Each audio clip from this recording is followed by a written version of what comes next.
ఈ ఆవులు, అలాగే ఆ ఆవుల్ని కాచే గోపాలుల యొక్క స్త్రీలు, వీళ్ళిద్దరి యొక్క జన్మలు అహోతి ధన్యా. ఈ వ్రజంలో ఉండేటువంటి గోవులు అలాగే గోపాల స్త్రీలు ఇద్దరు కూడా ధన్యులు. ఎందుకు ధన్యులు? స్తన్యామృతం పీతం అతీవతే ముదా. వాళ్ళ యొక్క స్తన్యాన్ని చాలా ఇష్టంగా, సంతోషంగా, చాలా ఎక్కువగా, కావాల్సిన దానికంటే ఎక్కువగా కడుపు ఉబ్బరించేంతగా తాగావు. స్తన్యామృతం, ఆ స్తన్యాన్ని అమృతంగా భావించి మరీ తాగావు. ఒక్కొక్క బిందువు తాగేటప్పుడు సంతోషంగా, ఒక్కొక్క బిందువులోనూ సంతోషాన్ని అనుభవిస్తూ తాగావు నువ్వు.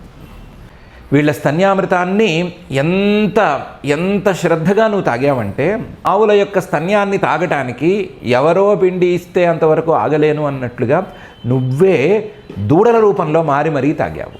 ఆ స్త్రీల దగ్గరికి వాళ్ళ పిల్లల రూపంలో నువ్వే వెళ్ళి సంవత్సరం పాటు వాళ్ళ పాలు తాగావు.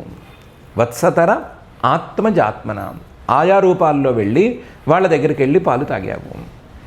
ఎంత ఇష్టంగా తాగావో లెక్కలేదు. యతృప్తయేద్యాపి నచాల మధ్వరాహ.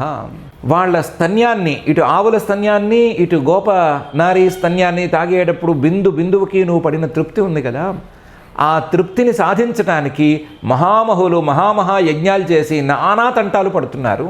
చాలట్లేదు వాళ్ళ యజ్ఞాల ప్రయత్నం. యతృప్తయే, నీ తృప్తి కోసం అధ్వరహ యజ్ఞాలు చేస్తుంటే నచాలం, అవి చాలటం లేదు.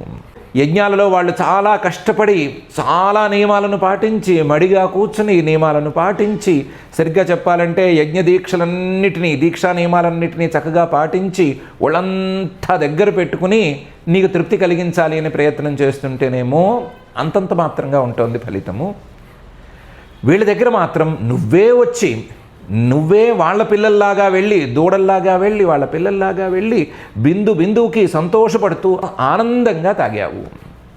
మరి వీళ్ళ జన్మలు ధన్యాలు అవునా కాదా? వీళ్ళలో ఏమాత్రం భక్తి లేశం లేకపోతే వీళ్ళకింత అదృష్టం ఎక్కడి నుంచి దక్కేది? కాబట్టి భక్తి జన్మ ధన్యమైన జన్మ.